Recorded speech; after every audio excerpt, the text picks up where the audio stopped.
Going? Okay. They loaded this truck early. Last year, we witnessed the loading of 408 beehives bound for California for almond pollination. The almond bloom is the largest pollination event in the world, with roughly 1.5 million beehives being transported to California's Central Valley. This year, we partnered with the great Ron Dalkey, chipping in 20 of our hives to this year's semi-load. Ron is a commercial beekeeper who started out with just a handful of hives, but as his passion for bees grew, so did his operation. At the peak of his career, Ron managed 1,500 hives with his wife, Donna. Ron is truly an inspiration, and there are no words that can describe how grateful I am to have the opportunity to contribute to this year's Semi Heading West.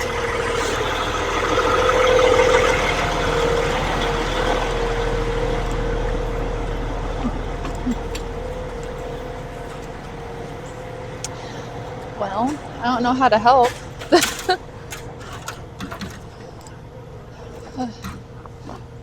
Hey, how's it going? All right. What time did you get here? 7:30. Ah, okay. Good to know. I start loading at 7:30. Yeah, definitely. As soon as he shows up. Yep. Okay. We dumped the pallet. Oh no. Okay. Wonder where ours are.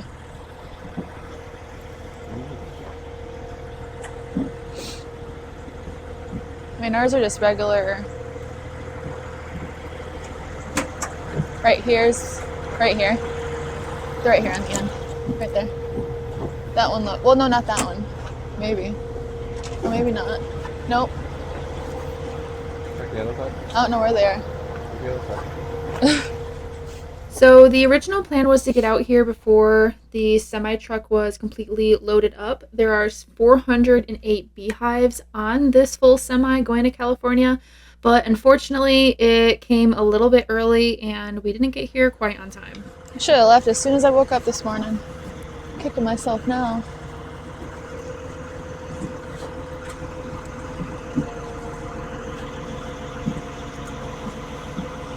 Do you see them?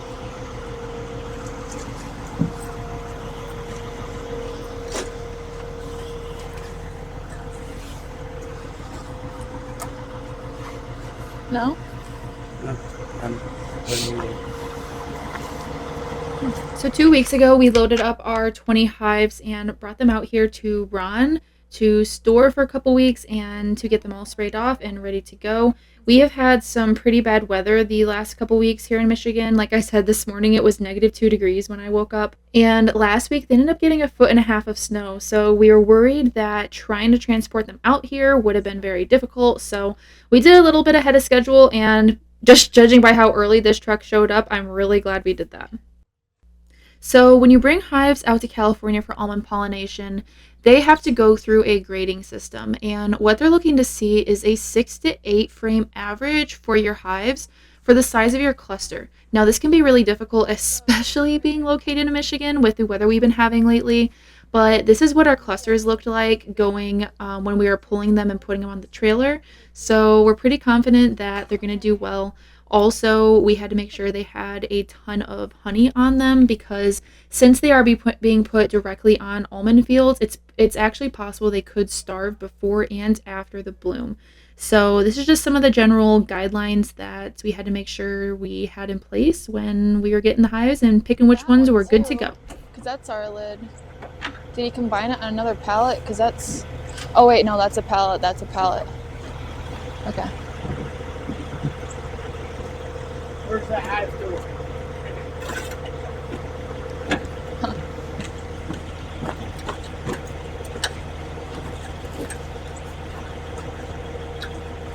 Do you need all of it tucked in? Yeah.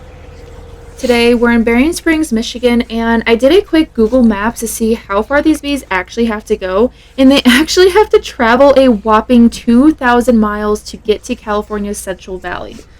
So we put these nets on top of the hives for a couple different reasons. The main one being that it's going to help keep the bees inside their hives so they're not flying and getting lost on the road.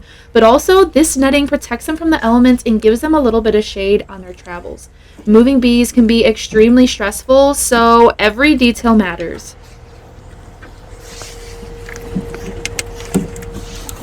I didn't dress for cameras. Oh no, definitely not. Dress for warmth. It was -2 when I woke up this morning. It's like, oh, great day to be loading bees.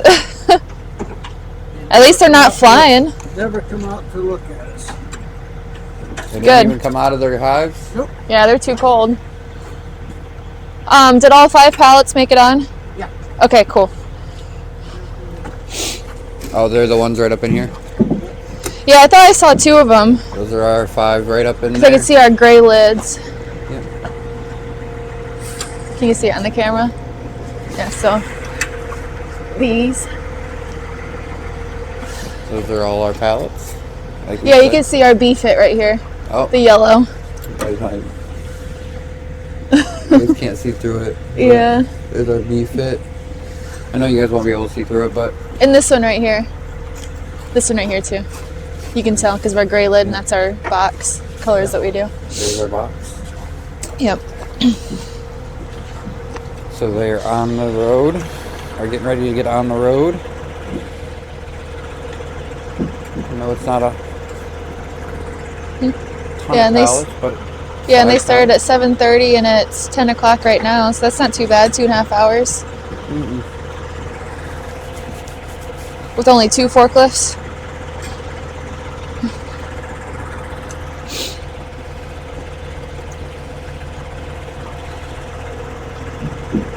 But yes, we have pallets on this truck that are officially bee fits. They will be going down. Going over. Over. Yeah, over. We will be going across the country. The bees don't seem to be flying. He said he dumped a pallet. Yeah, he dumped a pallet over here. Oh no. Are you gonna show him? It's never good. But that will happen. Yeah. But yes, all 5 of our pallets were big and strong enough to make it on the truck. Yep. He just doesn't send anything on the truck. No, he checks all of He them. verifies that they will make it, and they look good. So we have high hopes. Everything will go down there. Everything will be good. Now it's whether or not they starve out while they're there. It shouldn't. They have tons of. No, they do. They have tons of resources. That's why they're heavy when we send them. Yes. But you gotta. There's like a delicate balance from what I was told. You can't make them so big that they get there and they want to swarm right away. But they can't be so small that they get there and they can't build up. Like there's like a balance for it from what I gather.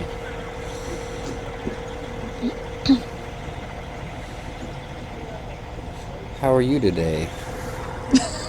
Sad that we got here and the truck's already loaded. But it is what it is, I guess. Should have left as soon as I woke up. I woke up at 5. It's alright. I'm sorry, love. But it saves me a whole bunch of time being out in the cold. He doesn't like the cold. I dislike the cold. I would rather just be tucked up on this I feel truck driving with him.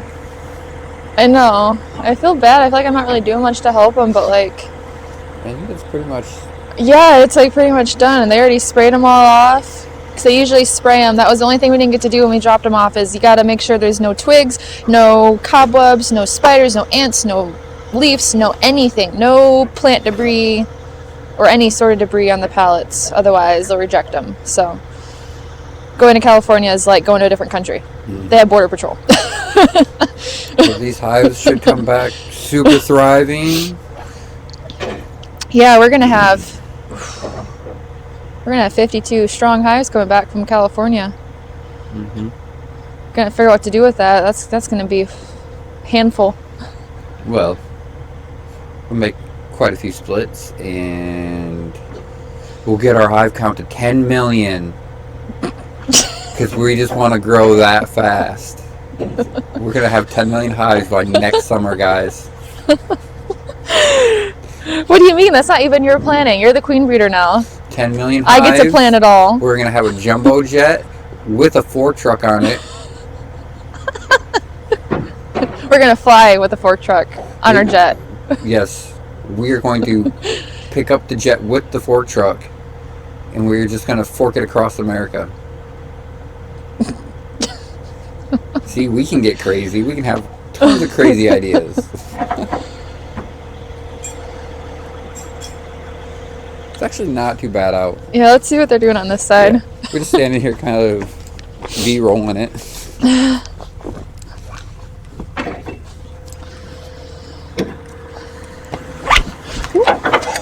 So the main thing they have to worry about is trying to keep this netting down. So they have multiple straps spaced across the whole entire load with a plank of wood underneath that so that it doesn't start pulling apart the boxes or start pulling apart the lids if this truck hits any bumps. Also, they have to worry about the corner pieces too so that nothing flies off, and how to keep this netting down without it flapping and flying in the wind. Not liking how it's going? No, it's not coming out right. I know it's a secret to it. Yeah. All these hives are headed to be warm. They should enjoy that. Not having to go through be cold. Hey, no, it's cold when none of the bees come out. Well, last year they were still flying about. Yeah, they were. So actually, this is kind of perfect. You don't want them to move. Yeah. We need to squish these right here so they don't keep falling out. So how'd the loading go? Go pretty well? Yeah. You said you dumped one? Yeah. Stack of 8 hives. Ooh. They all turn out okay? No in the spring. Oh, so they didn't end up making it on the truck? Nope. Yeah. So are we doing that with all of these clips, both sides? Okay.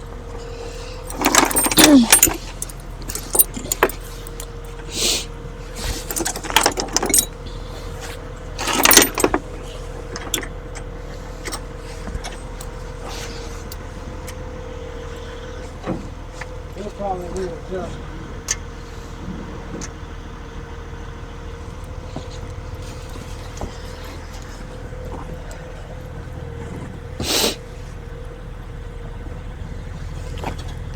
That one's kind of far down. Could go to that one. So just skip like the very back one. Okay. Then you can hook it, come around, come back up, skip one, hook it down, come back up, and go around. Okay.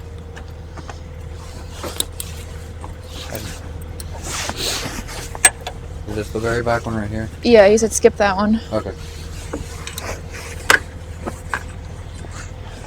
And then skip that one, go one. around, and come back up. And then get that one. Huh? So then you'll get that one? Yeah. Okay. I think it's what he meant. Yeah, no. I mean, this is still kind of loose, though. I think Just skip this one. Yeah, you can skip. I did right here to right here. Yeah, you can skip that one. we'll skip And that if you one. have to, sometimes you have to hook them up to the higher ones too. There's Okay. higher hooks up higher. Okay. So then this Just next depends one. how long the straps are and how high the load is. Okay. So that one's a little too high.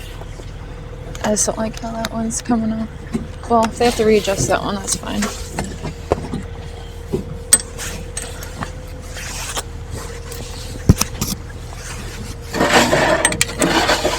Then this thing you have to wait till I get a board too. Okay. Everything else is all set. All right. Thank you.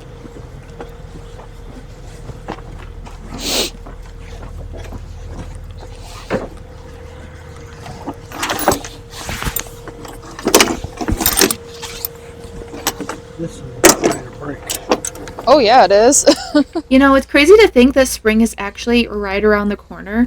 Almond trees are the very first to bloom before the progression of our spring flow starts moving up the country, starting in Florida and gradually making its way up the country until it hits me in Michigan. But what makes almond pollination so big is because almond trees have a unique pollination requirement. They need pollen from a different variety to produce a nut, so they have to be cross-pollinated in order to actually have a healthy almond product. And especially today, almonds have become very popular with like almond milk and other animal protein substitutes. But I was just thinking too. So if 1.5 million beehives have to make it to California every year for almond pollination, it kind of blows my mind that I have never once seen a semi-truck of bees going down the highway. Now, usually these trucks are loaded at nighttime, but since it's cold, we were able to load during the day. But still, have you guys ever seen one just casually riding down the road? I guess that for hives around here, it's only fair that you help, huh? Yeah, definitely. I feel bad not help if I wasn't helping. This isn't really doing anything to help much, but I feel like. Pick one. Yeah. It should be this one. Really? Yeah. Because Ron wasn't skipping any. We're supposed to go.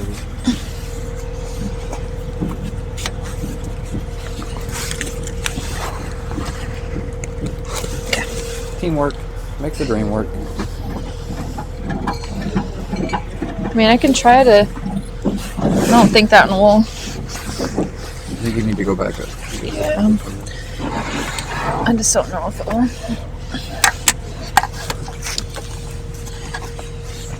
Yeah. Oh, perfect. Yeah. I want to make it tight. Ooh. Oh. Oh no! You I need have to the get- worst luck with zippers. I do. Like, you and zippers is... Unfortunately. You all the bungee cord set? Yeah. Do you guys want one on the very front one though, or do you guys skip that one too? Where it steps down? Yeah. We grab those. Okay.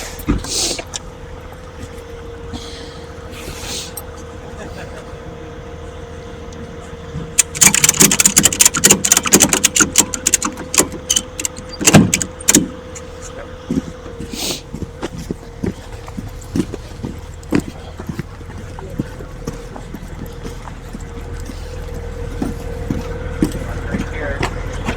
Take one. Take one that doesn't have knots.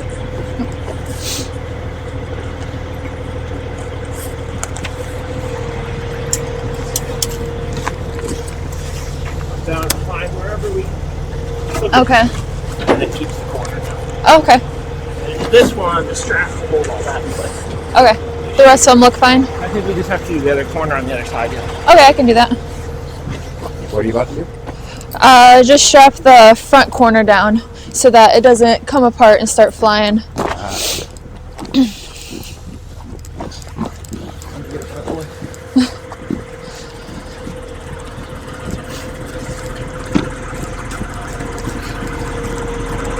Here. Hold on, man. Hold on, tuck it. Yeah, he already did that part. Then what was he meaning?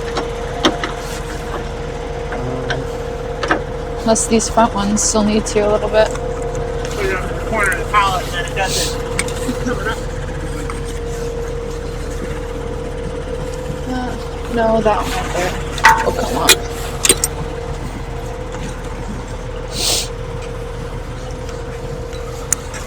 Can you get this there?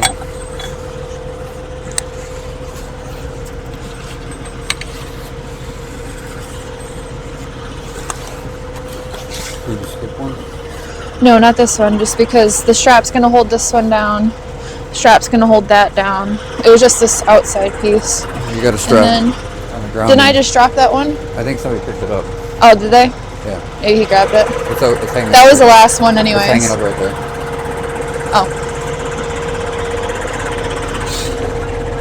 I don't know if he wants this one right here. Like right here. Yeah. Because this one's already done, that corner one. I don't like that this one's tied together. Yeah. I learned in the Scouts that you can tie a pretty strong knot. I was never in the Scouts. Okay. That makes sense. Okay, that looks good. I mean, All right. Any thoughts and opinions? I feel like a parent watching my children go off to someplace I have never seen, and I have no idea how it's going to go, and I won't know for the next 4 months. Is it 4 months? Yeah, When do they come back? March, end of March, usually. Mid to end of March. Yeah. All we can do is just pray and hope that they do well, and that they come back looking good. They will do well. Yeah. I have faith. These are Vipulidoo's daughters. Yeah. She originally came out of the pollination fields. Did she? Yeah. I originally got Vipulidoo's genetic line from her great-great-great-great-great-great-grandmother, or whatever you want to call. Oh, Biploidoo. Yeah. She was bought from Great Lake Bee Co. And she had just come back from the pollination fields. Oh. I'm going to call them, I know that it's probably trees or whatever, but I'm going to call them the pollination fields because they are almost like, some people call them the killing fields because they're not the best for your bees, but Yeah. I'm going to call them the pollination fields. And that's where her genetic line started from. And now they're going back. Mhm. But they're going back with me. Yep. I mean, that's where OG came from. She came from Queens from Georgia. Mountain Sweet Honey. Nice. Mhm. I bought, so on Great Lakes Bee Co. They sell 10 frame deeps, just the body, and it's a 9 frame. But they sell you have to bring a bottom board and a top cover, and they just sell you a box with a queen in it. And I bought 3 of those. I bought 1, and I was like, maybe I want 2. And I was like, no, maybe I want 3. And then I put them in the back of a G6. And they started flooding out. I drove home with so many bees in my car. Did you get them all back in the box? But that's the thing. As a first year, you're trying to stay calm, and you have like 500 bees flying around in your car, and you've never been stung before. You have no idea what you're doing. It's like when I brought those 10 nukes home. That same thing happened. Even though the doors were closed, they must have had a crack in them. They started coming out. They're escape artists. They can get out of anything. They don't like being trapped. Alright, so they have a cross piece coming down. Everything just to keep this from flapping. And they have a twist in the Strap. Yeah, strap, sorry, looking for the word. I'm cold. Oh, it is cold. My brain's frozen. They have a twist in the straps to keep them from flapping too, otherwise they'll flap against the hives that are right there. Only one twist though. Only one twist.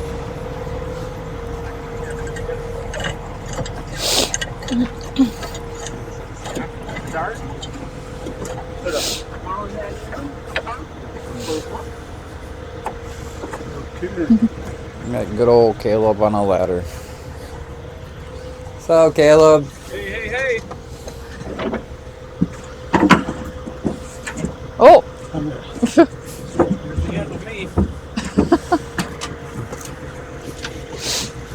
I love this little fork truck.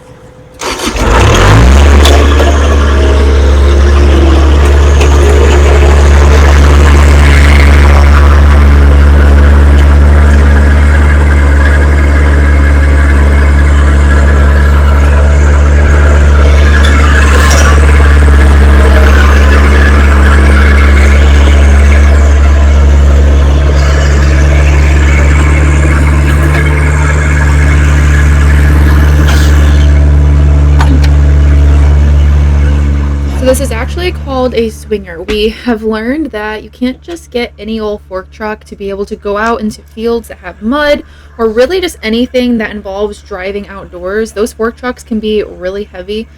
We're currently looking at getting a bobcat and putting on some forks, maybe if we have to, putting a mast on it, but from what we're seeing, we probably won't have to. But anyways, those suckers can run up to around 6,000 pounds. That is a lot of weight going into the field if it's muddy, and it's really easy to get stuck, so you have to have some special tires and really the right equipment to be doing bee work. Hope you don't have a rotten leg. Okay, so today is Friday, and he said they're supposed to unload on Monday. So they have a long ride. That's 3 days till they're there. 3 days. Yeah. I mean, Michigan to California, going cross country. You guys have heard of Elf on the Shelf? We got a Caleb on a pallet. He'll get a kick out of that. So if y'all don't know Caleb, he's been beekeeping for 7 years now, and he's starting out as a first-generation beekeeper, just like Casey and I. He got his very first hive as a Christmas present when he was around 16 years old, and ended up getting in with some other beekeepers to start picking up pollination contracts and started growing his operation. Now he runs around 300, and he just got up to 400 hives for the first time this year. So it's going to be really cool to watch how he progresses in his whole beekeeping journey too. And honestly, that's what's so nice about those. They move so easily. Like, look at that. They're almost technically two completely separate pieces of equipment. You got the front, and it's like... That's why they call it swinger. Yeah.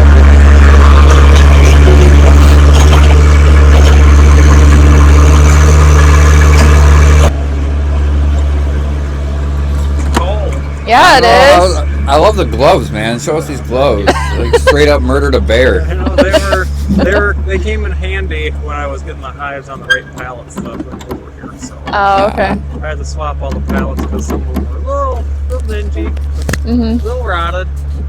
So, how many hives are you sending? How many pallets? I'm Just sending little bit of, 100.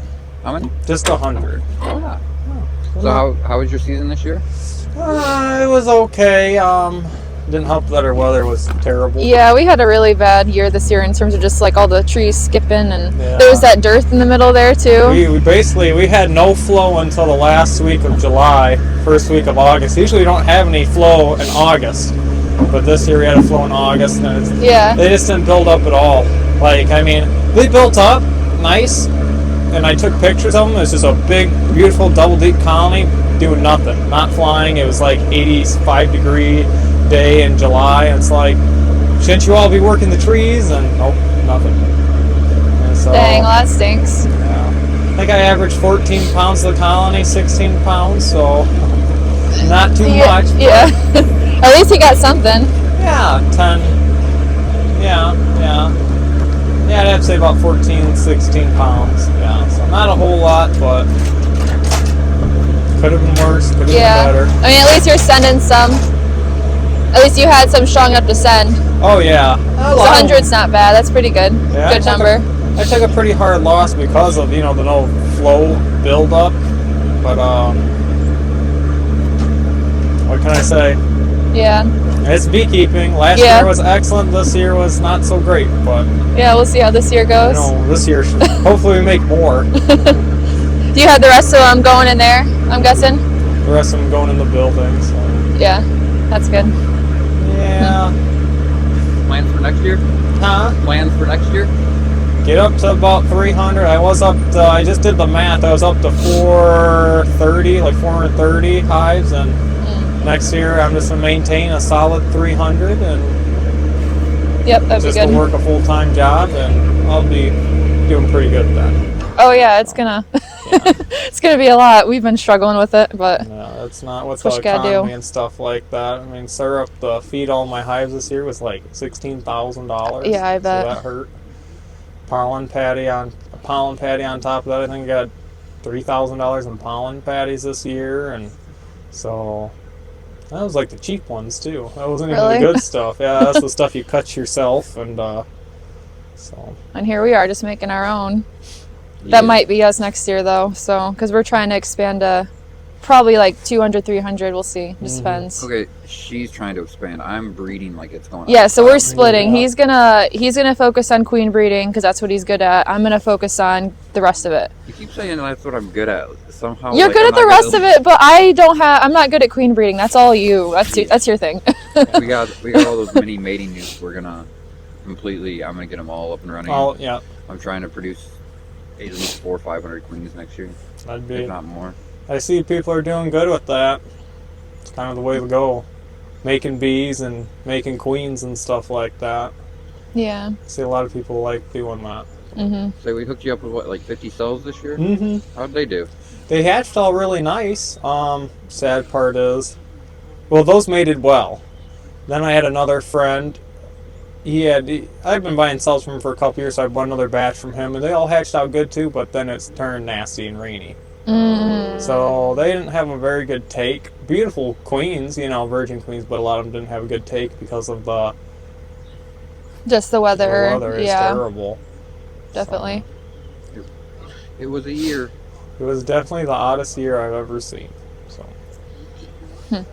We're retiring VIP. Can they hear me? Like, will they be able to hear me? One sec.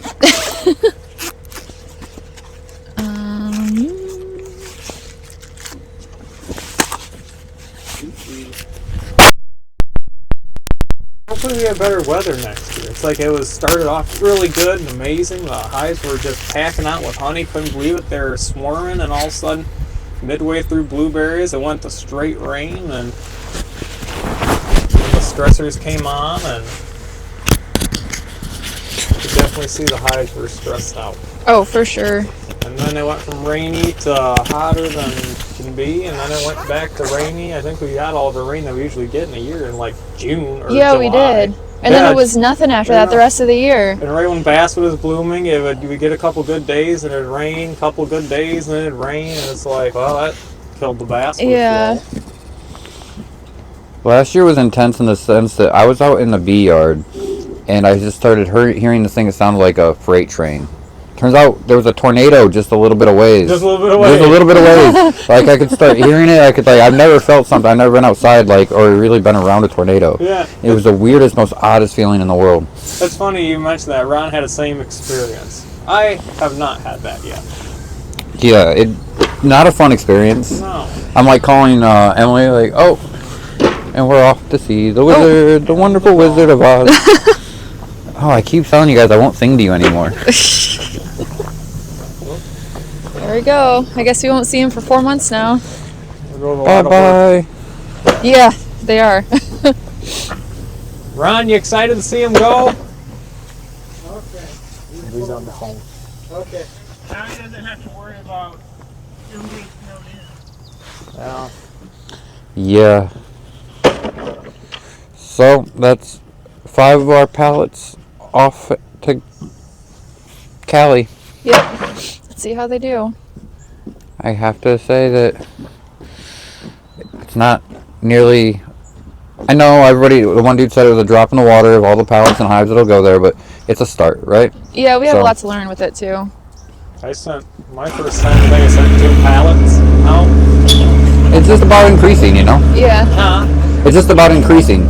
Well, to be honest too, because we have more we could have sent, but I'm just like nervous because I don't know how they're gonna look, and if we send them all and they come back dead. The thing is, you just want them heavy as can be. You send them out heavy and they're about a basketball-sized cluster. Typically they come back good, but Yeah. that one year was scary where they had snow out there, and it was really wet and rainy and snowy, and a couple years ago, and they came off the truck starving. Like, they were all starving out right off the truck, and Yikes. luckily I got syrup on them and saved almost all of them except for a few, but We still had to build them back up just to get them ready then for apples and. It took a few gallons of syrup. Luckily I had some dead outs, so I put that honey on top of them, and they did good. This year I have a few dead outs that have a lot of honey in them, so it's like when they come back, just set that 60-pound box of honey on. Oh, yeah. Just let them eat. Give them a gallon of syrup and a pollen pad, and they should be good to go. Maybe 2 gallons of syrup. Well, I think this year we'll actually have enough hives just sitting around waiting to be able to look for some pollination options. Pollination, yeah. Yeah, because last year we had just enough, but we were still in the process of splitting out of them and making other ones. And we have something like 50 little nukes sitting around that are just looking amazing. I hear they have good results with the 5 framers. They explode in the spring. We have 50 or so 3 over 5 frame. They're 5 by 3s. over 5 by 3s. 5 by 3. So Yeah, I was trying to do the math in my head. So So it's 15. a box. Yeah. box of bees, yeah. Yep. And they're from all of our lines, basically from Vipaldu. She does really good, and I have no fear of her, like not making it. Oh wait, no, I said that wrong. 3 over 5. 5 over 3. No, it'd be because there's 5 frame, 5 frame, 5 frame. So 3 boxes over 5. Oh, okay. So you're talking. Because the way you said it, I was like, wait, no, that's not right. 8 frames. I'm like, okay, that's a good box. No, they're well, technically there's a feeder in the top box. Oh, did you? Yeah, there's a gallon feeder, one of the small single frame feeders, and every one of the top box. So the top box has 4, but they had 5 frames in the bottom box of honey, and then 4 frames in the top box of honey. So together they had 5, 6, 7, 8 frames of honey altogether. 8 frames. Okay. And with they're close enough and clustered up enough that they're looking pretty fire. Good. Ideally, I'd like to have them the double deeps going into the building, or I like to do what Ian Stuffler does, have the singles. Just the Yeah, I want to jammed out experiment singles. with that. But I have not had luck. Well, this year I ran some experiments. This wasn't the year to run experiments in the weather. Yeah. But tried making up some. Well, like the cells I bought from you guys, those are pretty good. But my later batch of cells that I got from my friend, it was like beginning of July, end of June, plenty of time to build up. 5 frames should turn into a box. Nope. That's when I thought all my hives were going to collapse. They were looking so bad. I was feeding in July. Yeah, we should have fed. We didn't even feed. Not until fall. I told Ron before he left for his vacation, I said, I got to get a tote of syrup from you. It's like they're not making honey, they're going backwards, and I put the syrup to them and let them eat for a little while, and then I was just giving them one. I'm like, we'll see if July turns around, and it did towards the end in August. It turned around, and I re-put the honey boxes all back on them. And I started pulling all the honey boxes, and I saw they were starving out. I was like, we'll just give them a gallon of syrup, all of them, take the honey boxes off, put them on later, and syrup kept them going for a little bit, and then finally that honey flow kicked in and took care of it. I mean, they were empty. I took the crop insurance guy out. I'm like, they are making nothing right now. Like, I took him out, and we were looking through all the hives, and he's like, wow, I mean, this is just terrible. And I mean, July, you'd think we'd have a box already made or something. Usually, yeah. Even through June, but June was crap. June was terrible. I had everything ready for that black locust flow, and then nothing. Nothing at all. Well, they made a lot in apples. I mean, oh my gosh. In the beginning of blueberries, they had a box made of honey. Really? And then midway through blueberries, or half a box, I should say. Then midway got rainy and nasty, and then they ate it all. I'm like, no, I should have took it off there and then, but I didn't have a mite problem this year. I hit them with Formic a couple times, and well, I almost wonder too, because they cut back so much. That even could have maybe cut back the mites just because they weren't laying as much during that time. Well, what I was afraid of is with that colony shrinking, not laying, that those mites would just be sitting on those bees, and then so I hit them with Formic. Yeah. And I hit them with Formic. They cleaned them up pretty good, didn't have much brood in them because they weren't laying that much, and hit them with thymol when was that? Late August. Hit them with thymol. No, mid-August when I got the honey off, because I pulled later since I had to let the honey dry. Yeah. It was wet. Oh. Beginning of August. Usually I start pulling. It's all capped, ready to go, and this year is just really wet. And then mid-August started pulling. Then I hit them with the thymol. Then I hit some with Formic, just the experiment, and so the mites were never at a high amount, but they're just small. I have a lot of good hives that are heavy as can be, like 100-pound hives, but also I noticed this year, and I talked to some other bigger beekeepers, and they noticed the same thing. They sent a lot of them to Florida.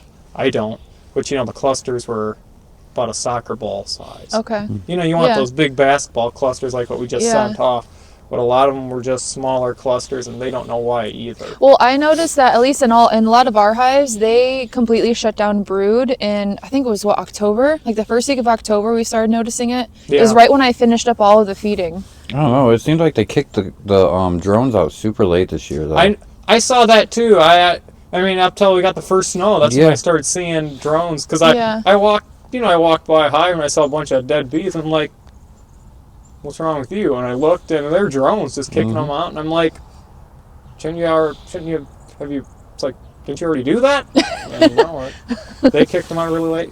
I only saw one hive because I went through quite a few and combined.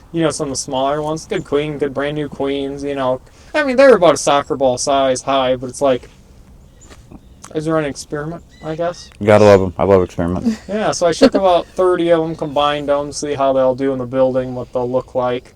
Problem is, if you send them in a building, small, they'll make it, but they won't. Will they build? They're really slow to build, or they don't. They'll just fizzle out in the spring. Got to give them extra bees. So that's why I combined a few to do an experiment. If they're like if they were just a giant 5-framer, I just combined them. I know a lot of people be like, why'd you do that? Well, why not? Yeah, I'm after pollination too. Yeah, you have a whole different game plan with what you're trying to do. I don't need small little colonies. And plus, I guess it'll be a good queen replacement management. They all get combined, and the best queen will probably make it in the spring. And when I remake all my splits, when they're built up again, they'll all get new queens. So. Yeah. Well, I know that a lot of people don't like to see people try new things or do whatever and kind of experiment and learn, but that's what we're about. And I think the new generations need to just try new things. Oh, definitely. Push new limits. Yeah. Well, otherwise, we'll never know. That's why Randy Oliver is one of the better beekeepers in the United States. He's experimenting a lot and trying new stuff that no one's thought of. And yep, exactly. He's being proactive, not reactive. That's the only way you move things forward. Kind of like this year, I hit him with Formic 2 in the early spring. They didn't need it, but I was like, I think they were like sitting at 1s per sample, which, I could have went longer without treating them, but I'm like, I mean, if it was the right time, though, there's no flow going on. Might as well. It's like, might as well wipe them all out so we don't have to deal with them, And well, on top of that, too, they usually have that fast buildup after Formic, so. Yeah, I didn't see it. Not at all. I did the Formic, and they went, well, that's because there's nothing going, nothing blooming, and they all, because I treated a few with Formic before blueberries, and then I treated them when they came out. And the ones I treated that came out, that's when nothing was going on, and they went backwards pretty quick after that. Yeah. Too. Did you see a bunch of EFB after blueberries this year? I did. A lot of EFB. Well, it's because it's the stressor. Yeah, I was going to say, I'm almost starting to wonder if EFB is just them starving. Another thing is, so when they hit a flow, it cleared up right away. But yeah, exactly. Because that same thing, we thought a couple of our hives had it, but then as soon as they started getting fed well. Yeah. Another thing is sac brood. I was talking to one of our state, I don't want to mention her name because she doesn't want to mention, but our state lady who does bees and stuff, and for MSU, and she said sac brood was a prevalent thing this year. Was it? And I probably saw some of that too. So usually I always say sac, at least from what I've noticed in my hives, whenever there's lots of sac brood, there's high mites. Were you seeing it without the high mites even? I wasn't seeing mites. I just kept treating. I was like, we're just going to keep treating. We're going to see what this does. And I treated. The mites never really got high. I had a couple colonies, but of course there's some colonies, there's going to be a couple that you just can't knock the mites back. Like for some reason it's like they have an issue, and I saw a couple with deformed wing, which is a mite related issue. Yeah. But you saw that in the summer even? Oh. Yeah. Wow, okay. Well, late summer. That was like a couple hives that I had at my house, separate from the rest of them. Yeah. But I mean, when I took that one white sample, it was like 1. But I was like, we're just gonna treat again. We're not gonna take a chance and hit them, and they still just went downhill. Yeah. So it wasn't a mite issue. It could have been a virus issue, but most likely, after blueberries, they just go downhill. And this year they really went downhill. Because on top of that, no food and just too much. Yeah. No, it's just too much, and a lot of people. I mean, technically, it's when a hive does that, when you don't know why it's dying, and it's just losing population, stuff like that. Was it CCD? Well, what even is CCD? What is CCD? I mean, Colony Clapstor disorder, I mean,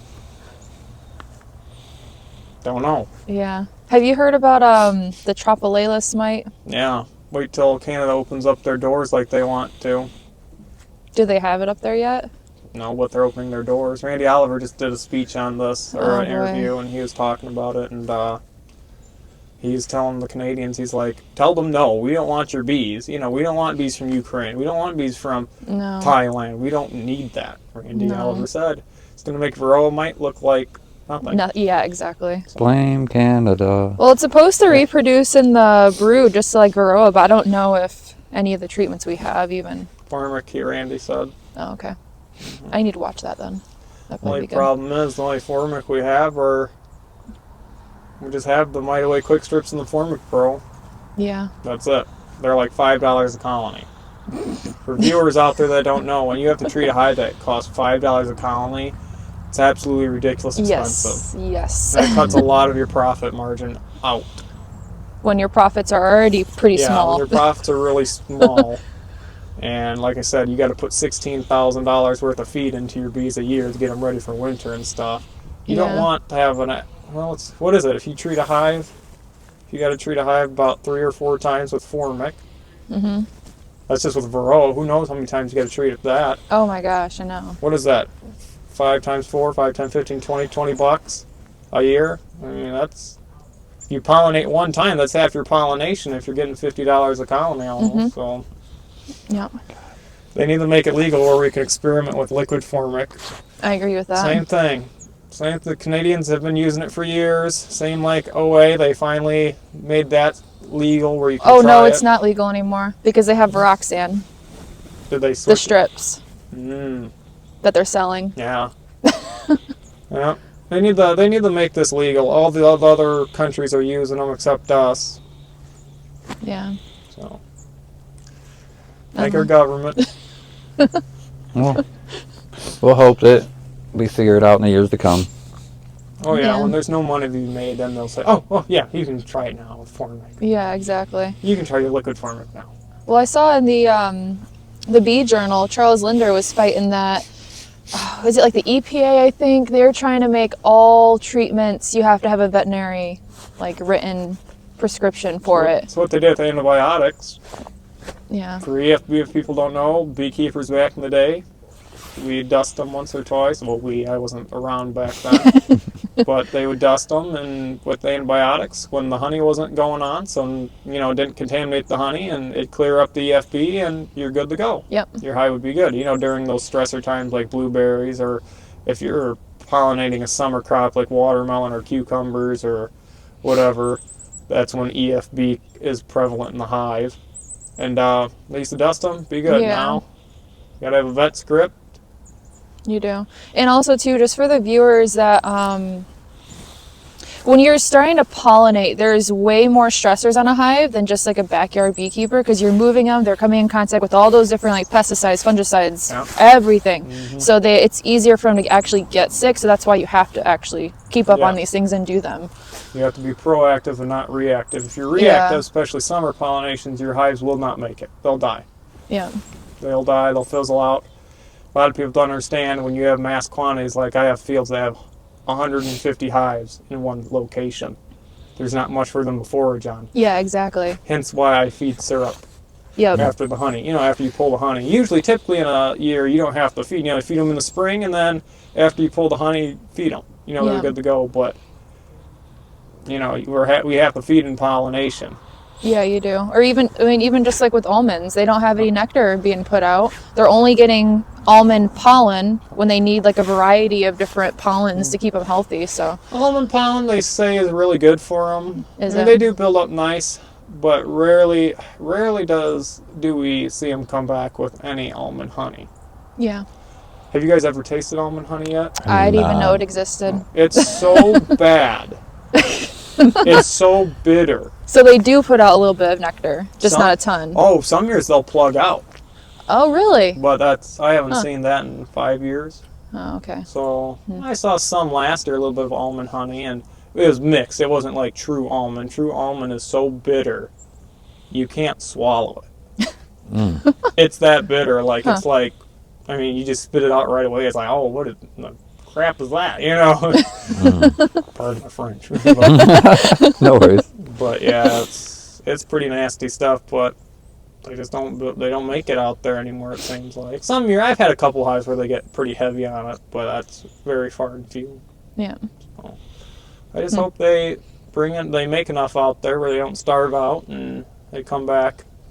Typically, they come back looking really good. Last year, it's really good. They came back boiling with bees, but like a couple years ago, they came back starving out, hungry.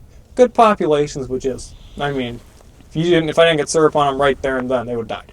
I mean, as soon as I dropped them off the truck, popped the lid, and they were just starting to crawl and starve out, and I'm like, oh boy, here we go. Yep. And so, luckily, that's another reason why I know a lot of people are against feeding, but Well, it's a completely different ballgame when you're doing pollination and stuff like that. Backyard beekeepers, you can get away with it, but not when you have, I would say, more than 20 colonies. You got to start feeding.